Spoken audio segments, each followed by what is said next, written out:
Hey guys, welcome back to Rave Culture Cast, your weekly guide to the EDM community, music festivals, and more. I am your host, Emma Capotis. Happy Wednesday, fam. Welcome back to the podcast. I'm so excited to have you all here. Today, we are going to be tackling a topic that I think a lot of you guys may relate to or may have experienced in your time raving or attending festivals. I have two of my really good friends, fellow content creators and coaches, Madi Maple and Vibe with Ade, on today to talk about toxic friend groups and friendships in the rave scene. So we're going to be discussing red flags to look out for, how to deal with these situations, how to navigate peer pressure in this scene, because I know that comes up for a lot of people, and other uncomfortable scenarios and situations that you may find yourself in. So we're going to be reading listener stories today and giving advice and just talking a little bit about this situation. So that is what you are in for today. But before we dive into things, you guys, I want to share a quick word from one of our friends of the podcast, Lunchbox. So if you attend music festivals and you care about protecting your belongings and your valuables, you care about staying hydrated and filling up your pack quickly and efficiently, because that was a huge thing for me. You care about having enough storage and a high quality bag that is going to last you a long time. It's durable. You can knock it around and everything will be good. You guys need to check out the Lunchbox Anti-Theft Hydration Pack. It is the only bag I will bring with me to festivals. I have been a fan ever since May 2019. The bag is anti-theft. It features inverted zippers, all of which have zipper clips. It's made of ballistic nylon, so it is actually cut-proof, amongst many other features. You guys can also customize your pack with zip-on skins. So depending on the style and look, if you want more trippy patterns, they have really cool designs. They have really cool geometric, like holographic patterns. So there's plenty of accessories to fully deck out your lunchbox. But you guys can save $11 off your pack with code Capotis. That is my last name, Capotis. That will save you $11 off your pack. So definitely go check that out. I will leave links down below in the description box. All right. With all that being said, you guys, I'm going to dive right into the episode here. Please join me in welcoming Madi Maple and Vibe with Ade to the podcast.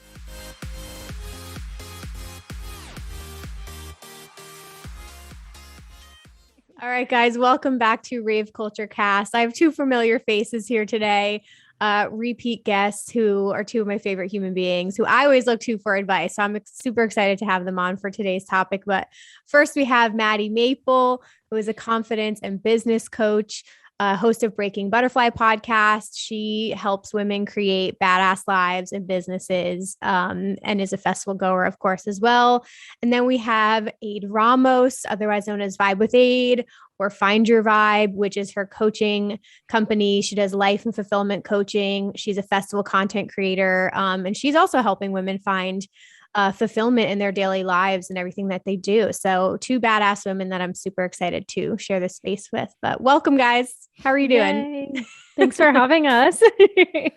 Of course. I am so excited to be here. I literally rave about Emma and Ade both so much. I'm always like, those are my girls. They're some of my absolute favorite people on this planet. And we've been able to work together in so many different ways. Like we see each other at festivals, and then we also are able to do, coaching stuff or content stuff, or there's just so many fun avenues that we get to connect on. So I'm excited to do a podcast with all three of us. Yeah, I know. I love it. I love when our energy gets together, and you guys are like such professionals as well. But today we just get to like have fun. And I mean, it's a more intense topic, but I think we'll have like really good advice, and hopefully people can relate to this and feel seen in the topics that we're talking about today. But yeah, can you guys, I mean, I kind of gave an introduction, but can you just share a little bit about your background, I guess, with like the festival community and kind of like how you got here? Yeah. Kick it off with Madi. You want to go first? Okay, I'll go first. I know it's always that awkward moment. Who's gonna go first? Okay. How I got into festivals in the community. That was a question, right? Okay. Wait, should I go into the story kind of how I found my rave fam too? Yeah, you can share a little bit about that too. Yeah, for sure. Okay, cool. I'll give you guys the whole rundown. So it was a very like serendipitous thing. I always knew that I wanted to go to raves and festivals once I kind of figured out what they were. There was like the movie with Sarah Hyland on Netflix called like XOXO. And it was like a very cheesy rave movie, but I remember watching it in high school and being like, oh my God, like that's, I instantly felt connected. But I was dating somebody at the time in high school, and he literally said to me, if you ever go to one of those raves, I will literally break up with you. And so speaking of toxic relationships, we'll get into that more later. Obviously that relationship did not end up working out. I started going on this like, personal journey just of finding myself. And I was at this party one night in Salt Lake. And I just want to premise and say that like, I don't really go out that much, like to parties. So it's like so random that I was at this random house at this random party. It was like late at night. I never stay out that late. And this guy comes up to me and he's like, hey, like, do you like come be my beer pong partner? So I was like, okay, let's play beer pong. And we start talking about music. And I mentioned like, oh, I've always wanted to go to a rave. And he's like, oh, well, you should come to DOS with us, which is like the biggest festival in Utah. And it's just a strange man. I don't know him. I'm like, oh, that would be cool. And so we just like connected on Snapchat. And for some reason, I kept feeling this pull. Like every time he messaged me, it just felt, not even because of attraction or anything like that. It just felt like this really like interesting connection. I was like, I don't know, whatever. We kept talking. And then DOS came around. He was like, come with us. And I was like, okay, I'll come with these random strangers. I don't know any of them. Sends me a random address. I show up in a full Coachella ass outfit. I have no idea what I'm doing.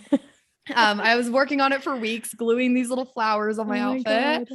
And I showed up at that house and I didn't know it yet, but like those people would like come to be like my family, not just my rave family, but literally like my family, and the rest is history. I walked into DOS and like sober as can be, walked in and just sobbed my eyes out. Just like, I couldn't believe the energy that I felt. So it's kind of how I got into things. Sucked in ever since. Yeah. Oh, What year was that? That was 2017, August 2017. Wow. Okay. So you've been doing this 5 years. It's crazy. Yeah. Amazing. Okay. We're going to come back to the friend groups. Ade, what about you? Well, first, Maddie, I need to see the photos of your first DOS. I will send the photos them. of the outfit. Yes. So mine was a little different in the sense that I was going to Arizona State at the time, which is one of the biggest party schools in the country. And I'd been listening to EDM probably since high school, like 2011, 2012, always been fascinated by it. And in my sorority, there was a couple of girls who raved, which is actually really funny. One of them was Emily Fromm, who is Blossom. You guys know. Yes. She was in my sorority. And so I was seeing like her go to these raves, and I was seeing other girls in my sorority go to these raves. And I was like, I want to go. So I think it was my junior year, 2015, I want to say, or sophomore year. I went to my first one with a fraternity, and it was like a smaller group of the guys that I hung out with. And I walked in and I was with a couple of friends, and same thing that Maddie felt. Like I didn't sob, but I was just like, yeah, like this is where I'm meant to be. Like I love the vibes and everything. And I've talked about my first rave being like sort of a mess, which it was. Yes. I've talked about that story a lot. But I knew I just wanted to go back. So Decadence Arizona 2015 is like what I consider the moment I was like, I'm going at everything. Like I want to be a part of this. I love this community. And I was with that rave family for a while. Like that's kind of how it came about. Like we didn't even call it a rave family. It was just like our group that we were going with. And then probably like 2016 was when I started hanging out with a different fraternity. And that's kind of like how our rave fam formed. And we called ourselves Glitter Gang. Aww. And it's actually funny because there's another rave fam now that's called Glitter Gang, and they literally have a totem. Like we used to have a totem. my We God. had matching t-shirts. And so anytime I see this Glitter Gang unicorn totem, I think of like my OG rave fam.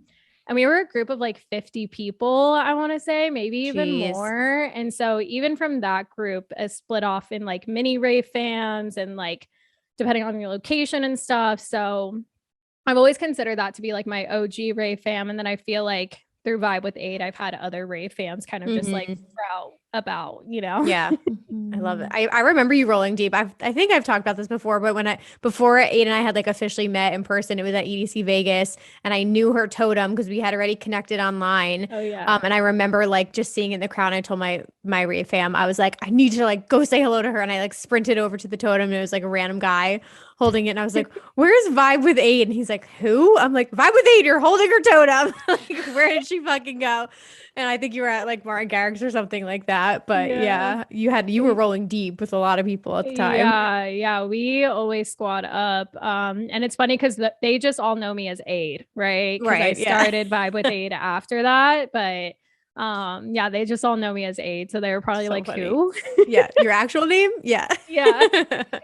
Oh my God. Well, I know, and I'm since then, like obviously we've all like, had friends change, and we go to events with different people sometimes. Like I know mine kind of changes depending on the event I go with, but this episode came about because I have had people send me DMs before, like exact scenarios we're going to talk about today, dealing with situations of like, I guess like the best way I could describe it is like toxic friends or situations, or I've had people write about like feeling peer pressured into things by people. And in my head, I'm like, this is just not the right people you should be around or hanging out with. So we kind of want to start out by chatting about signs of toxic people. And I'm sure people are going to be like nodding their head along while they hear these as we read through them.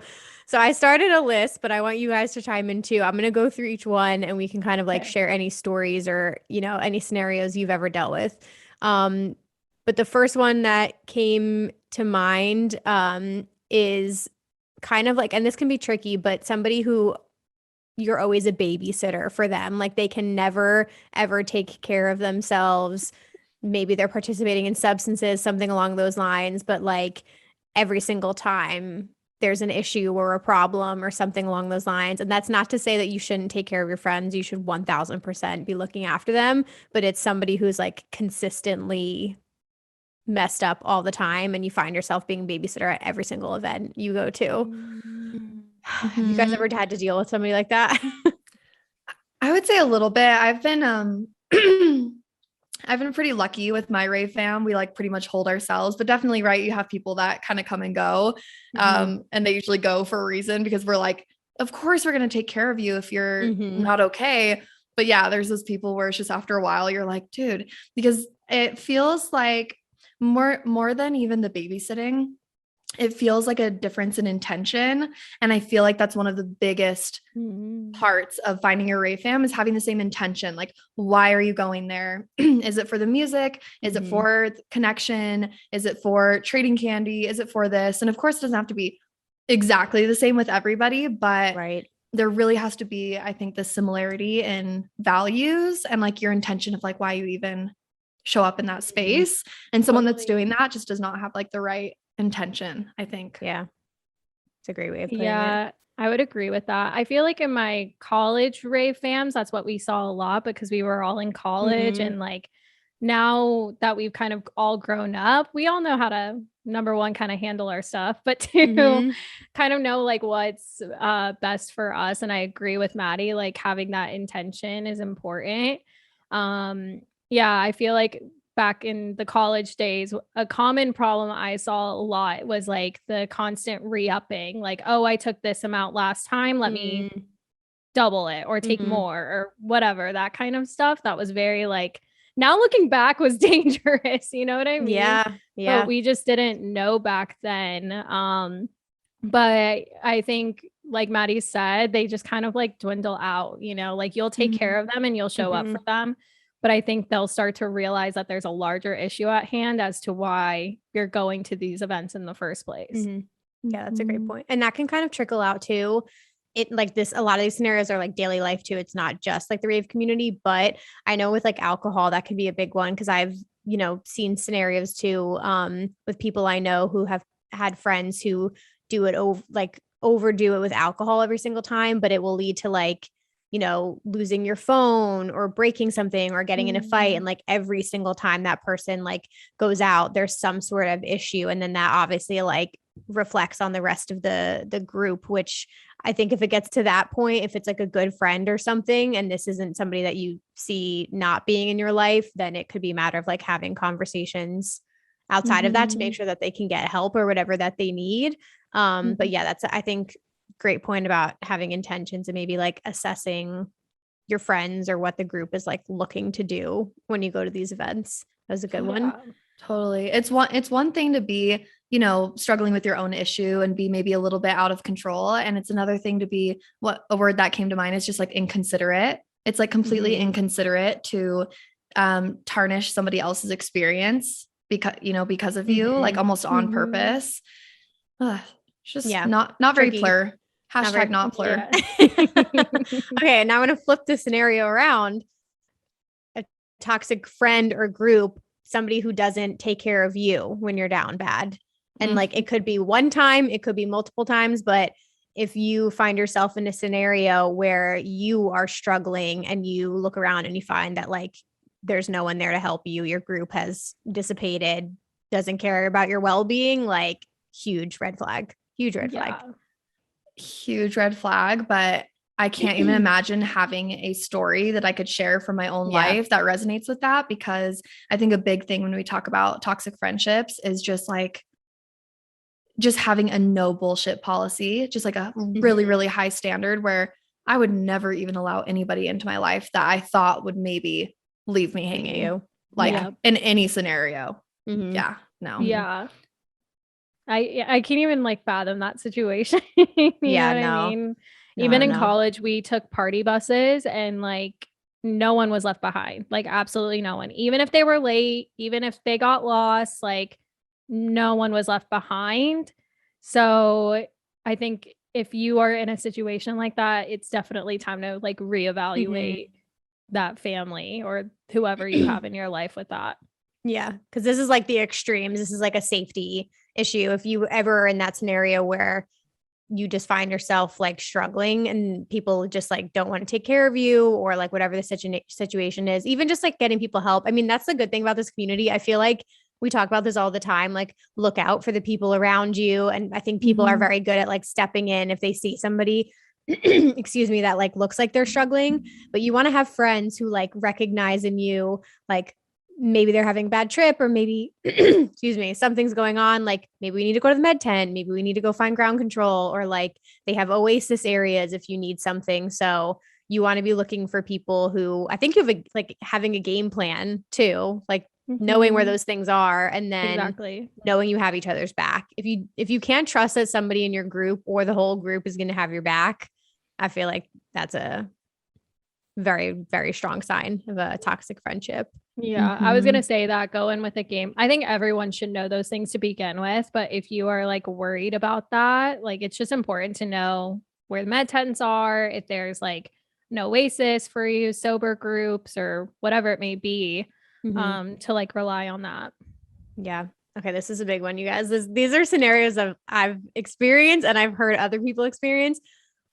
So not respecting your space. So this could be in a hotel, in an Airbnb, in a campsite.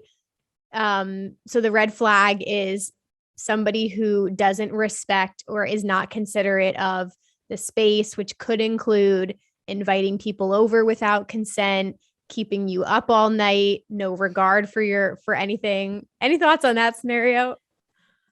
Okay, when you first said that, I have a little bit of a different spin. I don't know how much I've experienced it in terms of like people coming to like my space and stuff like that. I'm usually pretty like party animal. I'm like, come over. It's at 5 a.m. Let's like party some more.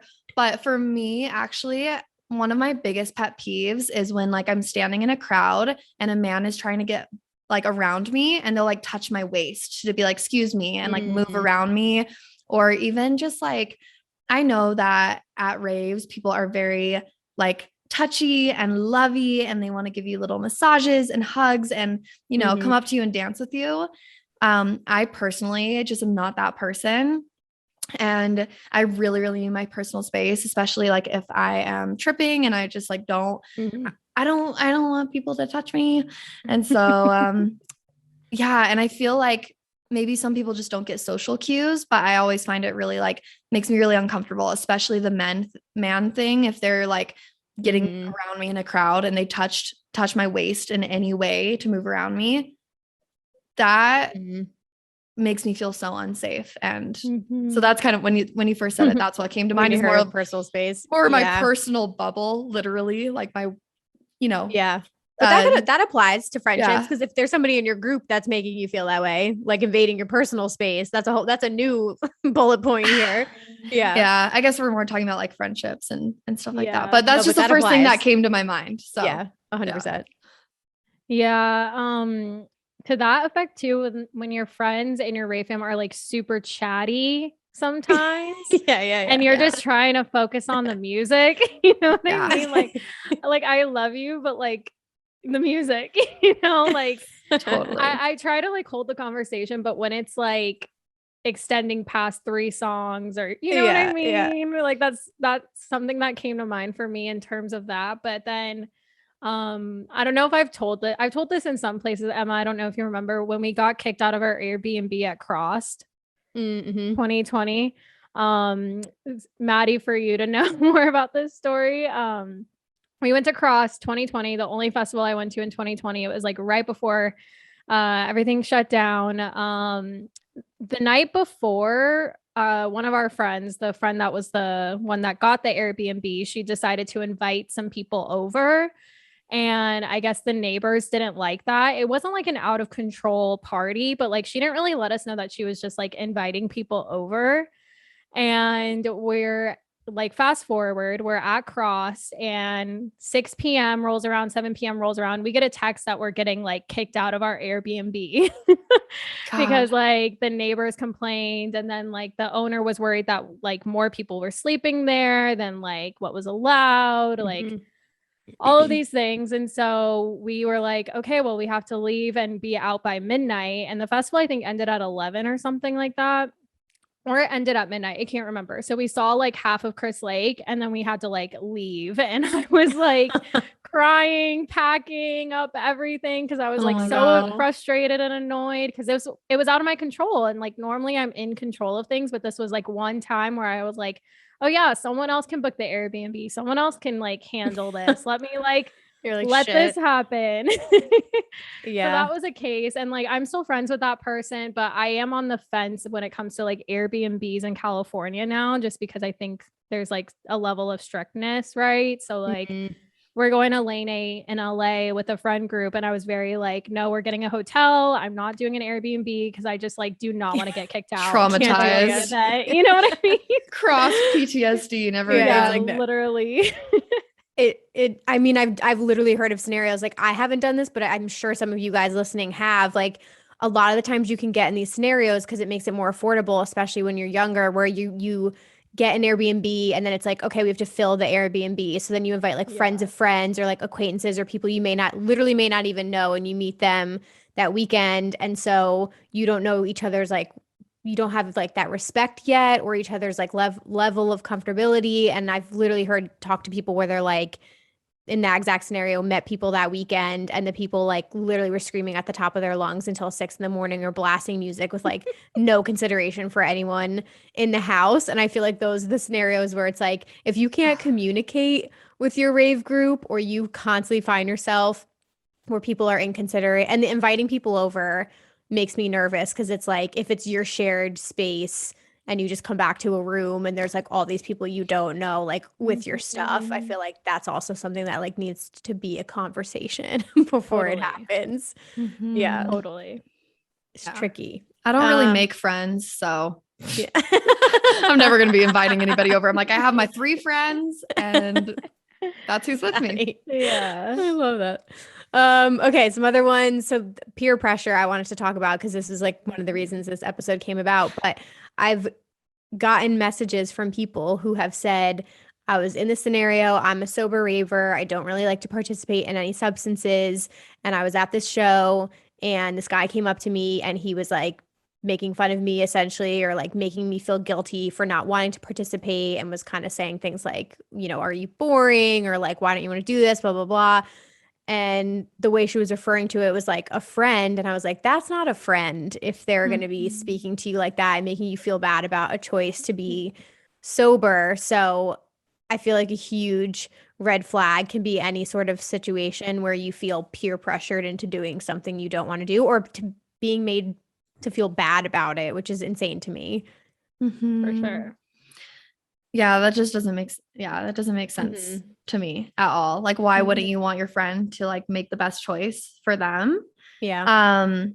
But I think it's especially really dangerous. Like if we're going to go on kind of like a deeper level, this might be going a little bit too dark. But especially if it's someone that's not a close friend, say it's like your best friend in the world.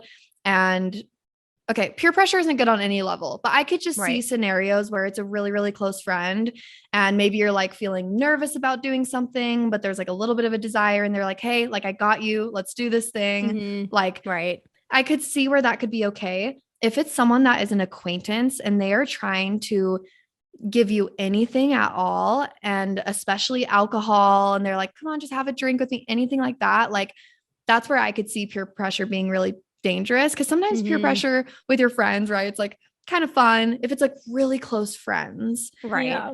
Do you know what I mean? There's a boundary.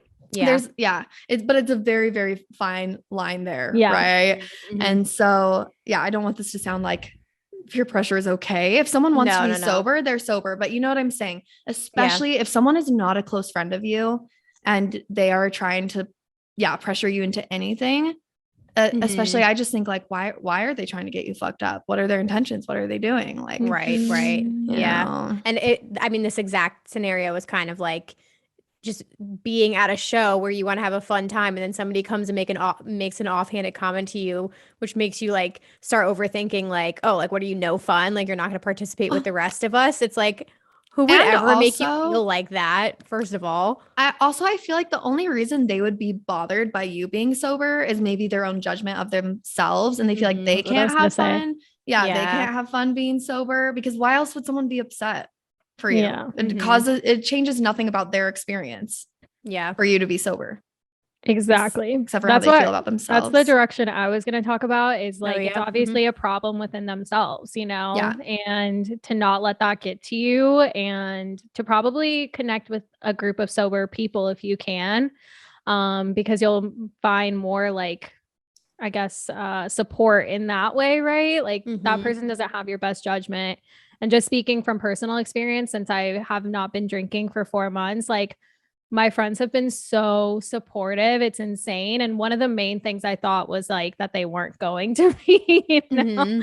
Which was crazy of me to think, but that's something that we all consider, like, oh, like they're going to think I'm no fun. They're going to think I'm boring. But like my friends go to the bar and they grab me a mocktail or they grab me a water, you know, like they support me in that way. So it really is saying more about themselves that they can't have fun without you, like, being sober, you know. It's just, I totally agree with you. Yeah, if you're that person, stop. Well, it's tricky too, because I think like especially like if you're in college or you're younger too, like I think we're all at a point in our life, which is awesome, where we're like very comfortable with ourselves. But I can totally picture a scenario like at the shows I went to back in college, which were like very party driven. Like that was kind of like the point of them at the time. And I could see the type of personality that would come up to you and like make you feel bad about not wanting to do something. And that scenario is like, there's so many ways I think we have videos on this too, of like how to find other people in this community. And like Ade just said, connecting with sober ravers. There's plenty of amazing people who will be supportive, and you just need to like identify these ones and get rid of them. Yeah. Not put yourself in those scenarios. Yeah, exactly. Okay. Just a couple more, cause I know we have a lot here, but I would say, what was another one? Okay. Any sort of scenario where, I know it's tricky with like compromising, I would say at shows, like a lot of times when you're with a bigger group, communication can be important, especially if you don't really want to split up, so you guys can like figure out where you want to go and things like that. But how do you guys feel about groups where you feel like you don't have a voice, or you feel like if you want to go see this artist and everyone's like, no, we don't want to go see that, and you feel like you constantly find yourself compromising or not being able to do what you want to do? God damn it, Emma. Yeah. This one's huge for me. I resonate deeply, and not because my friends don't want to do what I want to do, or like I don't have a voice necessarily, but it's more that, you know, in my rave group of 50 people, I'm like the only one that wants to go see this artist. And I've found over the years that I actually sometimes prefer just being with my family and like seeing the music that they enjoy more than like being by myself. Cause I've had the times where I go by myself or with like a friend or two to like a different set, and we like, step away from the whole group, and it's cool, but then you miss, just being with everybody. Mhm. But I definitely like, I feel like there was a time where I was just very vocal about it. And I was like, hey guys, I know I like very different music than you, but I swear to God, if I see Good Vibrations one more time, I am going to melt and pass away. So I've seen Good Vibrations like 20 times, and I hate Good Vibrations. And so, yeah, there came a point where I was kind of vocal with my friends and was like, hey, like, can we please go see this set that I really, really want to see? And I want to see it with you guys, not by myself. Like, can you just do this one thing for me? And of course they do. So sometimes I do think, in a big group like that, with so much going on, if you can find a serious moment where you can have a little bit more of like, not like a joking, like, come on guys, we never go to the sets I want to see, but like, actually I was like, guys, my feelings are actually kind of hurt, and I feel like I really, really want my friends to be at the set with me. Can we make this happen? Because I've always been the odd one out that like wants to go see some other artist except for Slander. And so I think the way that I've solved that in the past is, it wasn't even necessarily them being like toxic, but sometimes it's just toxic communication or lack of communication. And I see that a lot, even in my coaching practice with the women that I support. They'll bring a problem to me and I'm like, all right, well, what did you say to this person about it? What communication have you had?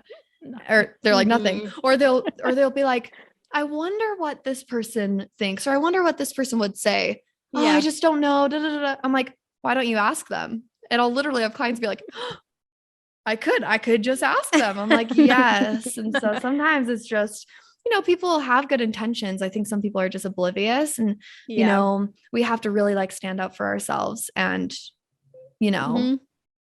just have that communication. Yeah, for sure. This could be an easier fix too, because I was thinking like there's obviously a scale here, right? Like some of these scenarios are like really fucking red sign. It's a safety issue. Yeah, red flag. It's a safety issue. Like really, that's not a good person for you to even be around, versus like, I think we're getting to the bottom of the scale here where it's like, it could be a communication issue. Like you guys could probably work that out, stand up for yourself, and like go with your gut feeling if you think it's more than that or like worse than that. I don't really have anything to add because with our Rave fam, we had 2 totems. So if we were splitting sets, or like, some people wanted to go to this one, other people want to go to this one, we would always be able to find the totem, and we would always be like, okay, we'll meet you back up and go to the totem or whatever. So I haven't really found that. I mean, I hope anyone in our Rave fam never felt like they couldn't speak. We had a group chat that was always popping off, and even in like the groups I go with now, like even when I go with Emma, we just always kind of align on like, oh, are we going to this set or going to that set? And we would kind of like know if it's okay to split off for a set or two, and then we'll always have a meeting spot to find each other again. Yeah. I think like finding those, that's good too. Cause if it's a really big group, like 20 to 50 people, you can find maybe those like smaller groups that kind of get along with you really well and like find your people. This is actually a funny segue, because I did a poll asking you guys signs of a toxic Rave fam. There's just a couple entries, but the first 2, tries to force the group to do what they want and only what they want was the first one. Gets incredibly high or drunk and expects everyone else to take care of them every time. Person blacks out and doesn't remember the drama they caused the night before. That's probably goes into like couple fights too. Oh my gosh. Couple of fights. Next one, always picking fights, trying to control your whole group, not having clear vibes. Jealousy as another one, and when you'd rather leave and go to a set solo. That one's interesting. Another one I can think of too, and this is just, coming from obviously the confidence coach that works with a lot of women and thinks about like appearance a lot. I feel like a sign of a toxic friend for me in general is just somebody who's always negative and down on themselves, or especially about their appearance.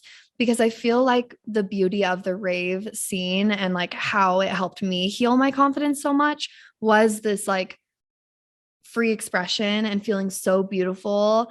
And, you know, like if you're getting ready with a bunch of girls and you guys are like gassing each other up and you're like, oh my God, your outfit is so cute. You look amazing. Like that is the energy. Whereas, you know, there's been girls that I've gotten ready with in the past and we're like all doing our makeup and it's just so like, oh, I look so fat in this. And like, I don't look cute. And in your day-to-day life, I get that. Like, you know, we struggle with our body image, but for a rave, like, again, it's that intention. Are you going there to look cute? Are we going to feel free and like express ourselves and just like gas each other up and be like all love? So I just want to share that one. That one came up of even just the way that people speak to themselves, because that's really going to get into your energy field. And especially if you are, you know, participating in different substances, to be around someone that's going to bring in some like negative energy, you know, even if it's just being mean to themselves, it can really seep into your energy field. And I feel like, you know, create an experience that's not full of love. So it's really important to just like watch how people speak and, you know, their perceptions. Yeah, I would agree with like the negative talking just in general, right? Yeah. Like someone that's always like, I always say the person that's like, but, right? Like there's always a but to it, or like, like they just can't, or something happened at the beginning of the day and they just can't like let it go, depending on what it is, right? They're valid in that, but at a certain point, you know, you kind of have to just like let it go and dance it out, right? With some things, but they're just going to be like this dark cloud over the group. It's kind of hard to like have that in the group. Oh God.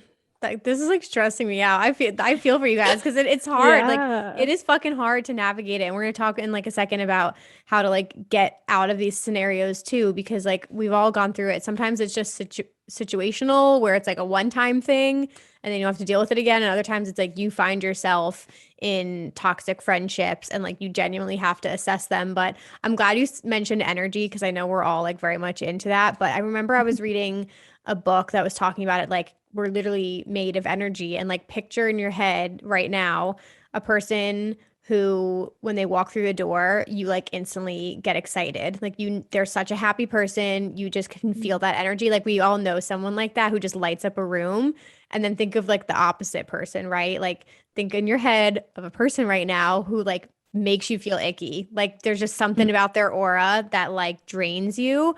I feel like you kind of have to go with your gut feeling on these people that are around you as well, because you want to have way more, if not all, of the good energy and like way, way less of the people that drain you or make you feel bad or bring you down. So it's working through these relationships to like find those people. And there's plenty of them in the scene, but it can be hard. It can be hard to navigate this. The only other, let me see, the polls, I also just threw these out there. I said, have you ever felt peer pressured by a friend or a group into a situation you were uncomfortable with? 53% said no, but 47% said they have. And then have you ever had someone try to peer pressure you into doing substances? 62% said yes, and 38% said no. So there's a lot of peer pressure around like substances happening in the scene, which is tricky. Okay, I'm going to read just a couple of quick stories. I have one. This first one is, I'm going to leave them anonymous. How will we do that? Okay, so she said, for the recent topic, you asked people to write in. My first, oh wait, let me see if this is the right one. Sorry. Okay, toxic rave friend.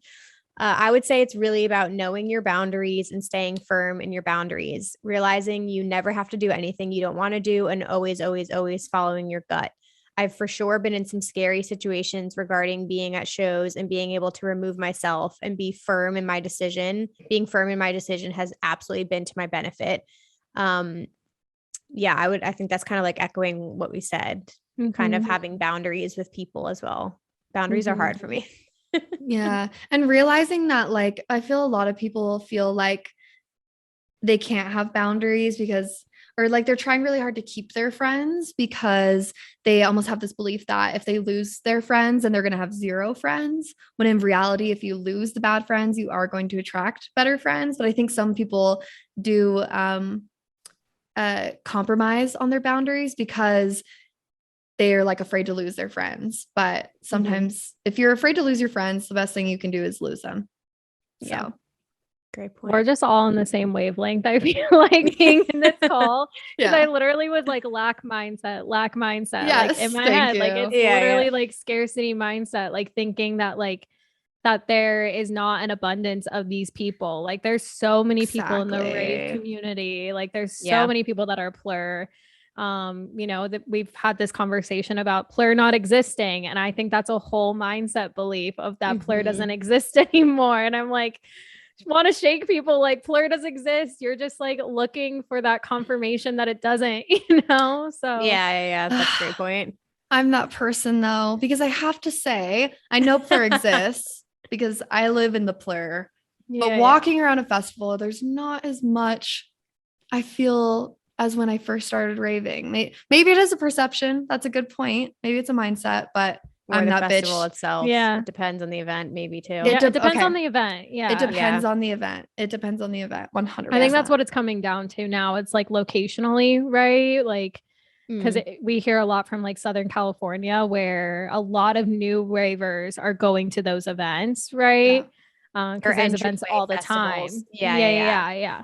So, but in terms of like the friendship thing too, like you're closing yourself off from the abundance of potential like friendships and connections that could be out there by having that type of mindset.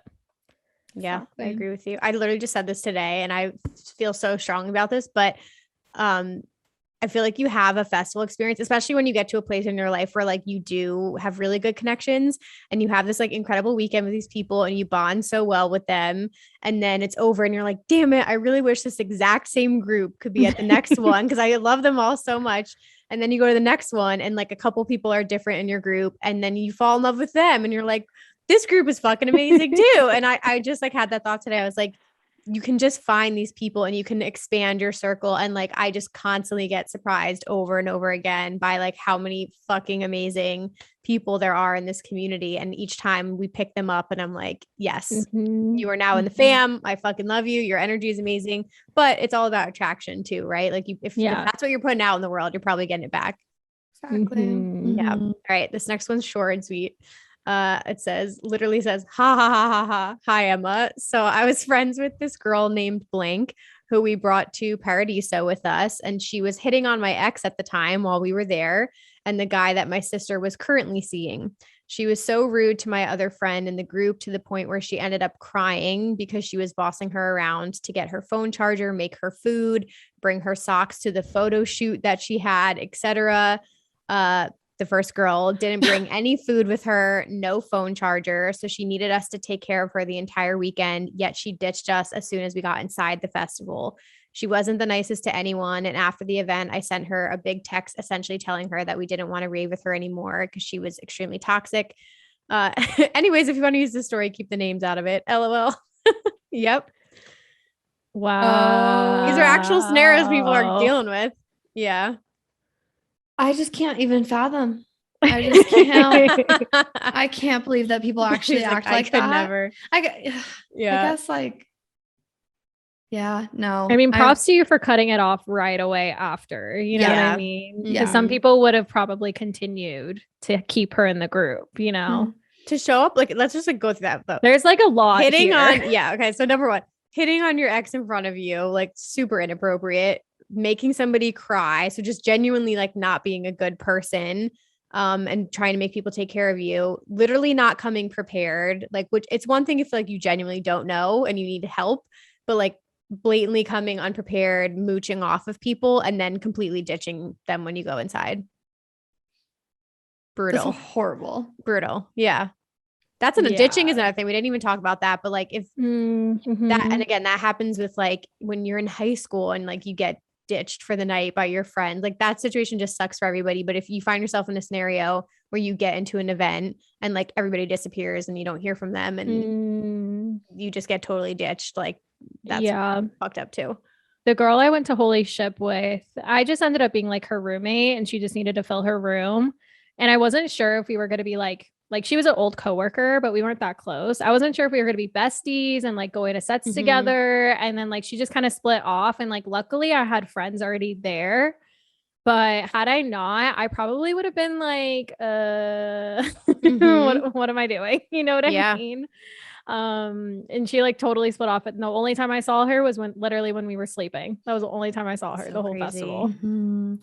Yeah, when me and my friend went to Burning Man, we had like a couple conversations beforehand just about we actually had that whole conversation of like, if you need me to take care of you, like you genuinely need me to take care of you, I will be there for you every step of the way.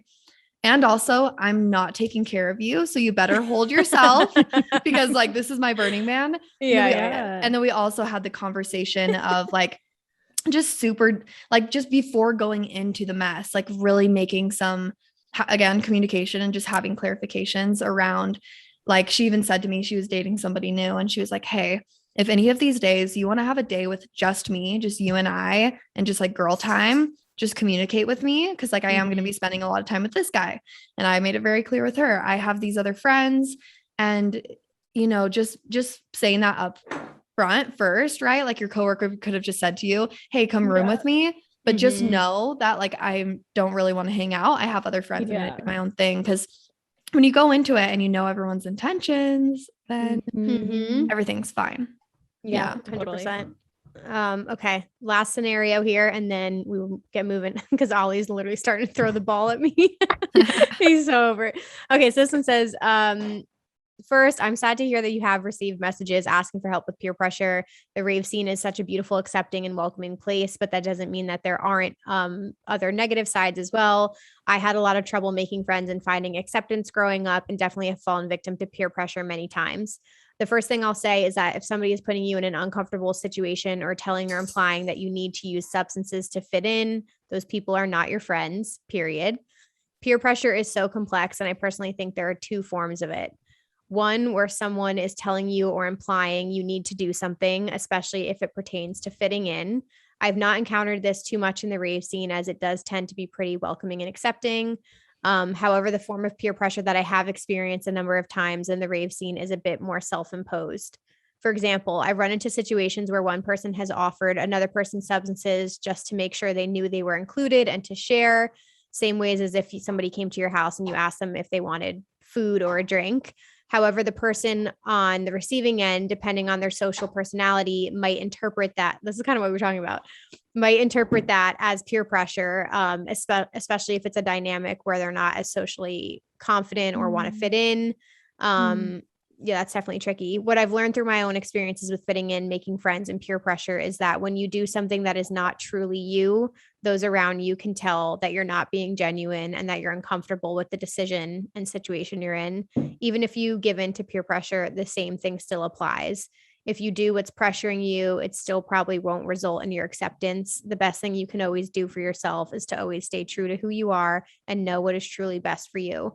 I promise that friends who appreciate you and love you will come. If you're experiencing this now, please know that a rave scene where with people who peer pressure are rare, and there's a whole community of people who love to get to know you. That person was so insightful. I was just gonna say that was a really well written entry. Yeah. They do bring up a good point. With a lot. Yeah, they do bring up a good point. Like in newer groups, you don't know how people like inflection works or tone works, right? So like even in that second type of peer pressure, that person could just be totally harmless offering, but like it's all about how you say it too and how you convey it, and if it feels like there's like pressure added, right? Because some people will be like, oh, there's no pressure at all. Like if you just want some, like help yourself, whatever, like that's more of like a easier way. But some people are just trying to be nice, but it could be coming off as peer pressure. Yeah, I think another thing, like if you are sober and you're not wanting to do those things, I feel like there's also just a really like badass way that you could go about it in terms of just like fucking owning it. Like if someone comes up to you and is like, oh, you're sober, and be like, yeah, you drink, like just send it right back to them. Or they're like, hey, do you want some of this substance? And it's like, no, do you want some of this candy? Like literally just send it right back. Like nothing is even wrong. Like I met this guy at Burning Man and he was like, yeah, completely sober, whatever. And I did kind of have the reaction. I was like, what? How are you going to get through this whole week sober? And he's like, I'm just high on life, baby. I don't need anything. And he just fucking owned it. Like he looked at me like I was crazy. And he was just like, he's like, yeah, I'm fucking high on life. Like, I don't need anything. Like, my life is amazing. All the fun is inside me. And I'm looking at him like, what? And he's looking Oh at my me like, gosh. you're the weird one. So there's also, I inspire you guys, if you are somebody who's like sober curious, like just fucking own that shit. Make it a part of your personality trait. Like, make it badass. And I think that you'll get around much better. Agreed. Love that. I'm cracking up right now because Ollie has this bone next to me and he's just like chewing it to death. So I'm like, He's hopefully like, you guys can hear Mom. this in the background. It's like, Mom, it's dinner time. I know I push it. It's past dinner time, but pretty much wrapping up here. And then we're going to dive into, the ladies are staying on for the news today. We got some fun stuff to dive into, but any last thoughts on a toxic rave group? I mean, the last thing I wrote down is just like how to handle these situations. Cause I feel like sometimes, at least for me personally, when I was younger, I felt like sometimes friendship breakups were like so dramatic and intense. And then the older I got, it was really hard for me to like let go of friendships. And then I realized like people come and go. There doesn't have to be this dramatic ending. It can, sometimes you can just like let it fade out and you'll just see who stays and who goes. But sometimes when you're younger, it can feel like very intense or like I have to cut this person off. So any advice or recommendations for somebody who feels like they need to leave a scenario and how to handle that? Don't overcomplicate it. Just leave. Like Emma was saying, I just talked about this in one of my podcasts too. It's like all of my girls were writing into the hotline, like about, these big messy friend breakups. I'm like, friend breakup, what does that even mean? You just, some fizzle out and some you just hang out with less or you hang out with more and just let it happen organically. And just don't overcomplicate it. Just be like, hey, this doesn't align. I want to go hang out with these other people. And also, trust me, being alone is better than being with people that don't have your best interest at heart. So don't be afraid to be alone. When you take that step, you will attract the right people. And so, just don't be afraid. Trust me, it's way better. Yeah, Great I point. think to go off of that too, like if you need to leave the group chats and like if that feels like a easier first step, right, of leaving the group chat, you might see who notices, right, and see who actually cares, who actually reaches out. I've left some friend group chats and I got no, hey, I saw you left the group chat. Like I got none of that, and I was like, this was like not Rave fam, but other friend groups. You might find out who the like real people are that are in your corner. And then the beauty of the rave community is that there's so many ways to find new friends these days. Like I feel like with social media and Discord communities and just other things like that, there are so many amazing ways to find new people to call into your circle, right? And even if you go to like a local show, like you just never know who you might meet there. Or even going to festivals. Like I know at Electric Forest, they have like a Her Forest, which is specifically for women to connect and find each other. They also have like a sober group that you can also connect with. So there are so many ways to kind of just tap in. It's just about you taking that extra effort to meet and connect with those people. Yeah, I'm echoing that. I think it's I think if there are scenarios where it's like a blatant, like we talked about, like the extremes, like a safety situation, or there's like a weekend that really goes horribly wrong and you just know, I think it's like if you care about the person a lot and it's a long time friendship, I think you should have the hard conversation and talk about it or work through certain things. And then if it's people that are maybe like acquaintances, I think it's totally fine to acknowledge that that's not for you and it's not the best option. And just kind of take it from there. And like we said, maybe you need to take a break from shows for a little bit or whatever it might be, find new groups to go with. But there are so many incredible people out there. So I hope you guys, write in and let us know how things go too, because I want to hear. But I think that was kind of everything on this topic. My Rave Culture Cast recap this week. There was a lot going on in the news, but I narrowed it down to 3 topics really quickly. And I think it'll be funny just to like get our opinions. But the first one, I don't really want to give him more attention than he deserves, but Kanye West is obviously, he's in the news right now for tweeting some incredibly horrible tweets about, the Jewish community. I think it was like anti-Semitic comments, which were extremely fucked up. and he's been removed from like a lot of things, obviously, like businesses. I think he was removed from his Instagram and Twitter account, were both deactivated for spreading hate speech. And then as it pertains to this community, I forget the exact festival, but he was removed from 2 festival lineups as well. I don't So think they were announced yet. which right? ones that he, oh, okay. Yeah. Gotcha. But they like removed all ties with him. And I think this past year too, wasn't he on, was it Astroworld or was it Coachella? It was Coachella, He was wasn't supposed it? to be Coachella, but he pulled out because Travis Scott wasn't allowed to come as a guest. Right. And it was very last minute. I remember being like, wasn't it like the week before? Yeah. Yeah, it was like a week or 2 before, because he was like wanting to have Travis Scott be like a pop-up guest, because Travis Scott was supposed to headline, I think. Mhm. So I think he was going to give some time to Travis Scott to come on stage. And so once that happened, they said that he couldn't do it. He pulled out. Yeah. And then it's kind of been like a ripple effect from there. I know the Chainsmokers just came out, and they had a song called Kanye. It came out a couple years ago, and I believe they removed that from all streaming services. So the main thing to talk about here is just, do you feel like the response from the festival and the music community has been fair? Is there anything else that you think should be done on our behalf, or any comments you want to throw out at Kanye? Or Ye, sorry, I think his name is Ye now. I don't know. Who cares? Yeah, who cares? This aside, like the celebrities who have come out, because like obviously these things are tweeted by like these public figures, and they don't, I know we're talking about somebody who's mentally ill, but in other scenarios as well, they don't realize like the weight of their words. And in this scenario, I believe it was in Los Angeles. I don't know if you guys saw like the image. It was over a bridge, but there was I don't know if it was like a white supremacist rally, but it was all like anti-Semitic messaging that they hung over this bridge in support of Kanye's messaging. Extremely offensive anti-Semitic statements that he said that you can't take back, which can like really weaponize these people and make them think that like this is something that is publicly tolerated. So I feel like the swift and intense response to it is completely just, and it should like, I'm glad he was deplatformed, because he doesn't deserve a platform for what he writes. But just the pop culture references, like as it pertains to music, like he's been written about in so many songs, obviously referenced a million times. And I feel like it's past the point of it being funny or relevant anymore. Like, I feel like we just don't need to refer to him ever again in any kind of music scenario. I don't know. That's how I personally feel. Yeah. Yeah. The amount of times I hear Kanye's name in songs and all the things. And also just his personal music is huge. Like it really, really is. He's a huge artist.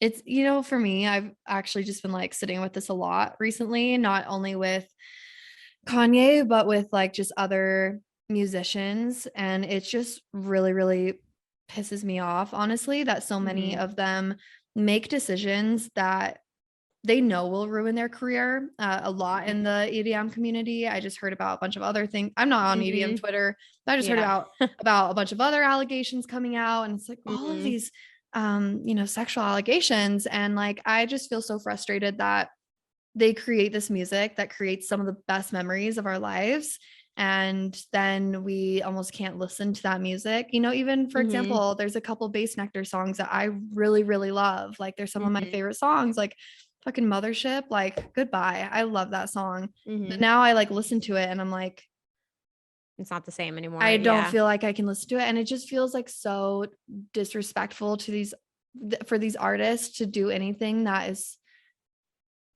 I don't know. I don't know where I'm going. Crosses with the that. line. Harmful. Yeah, no, I see what you're saying. Yeah, it's just hurtful. It hurts. Well, they take their platform and what they've done and then make a decision, there's different levels of extreme that can go to, but yeah, no, I know what you were getting at. Yeah. Yeah, it's crazy.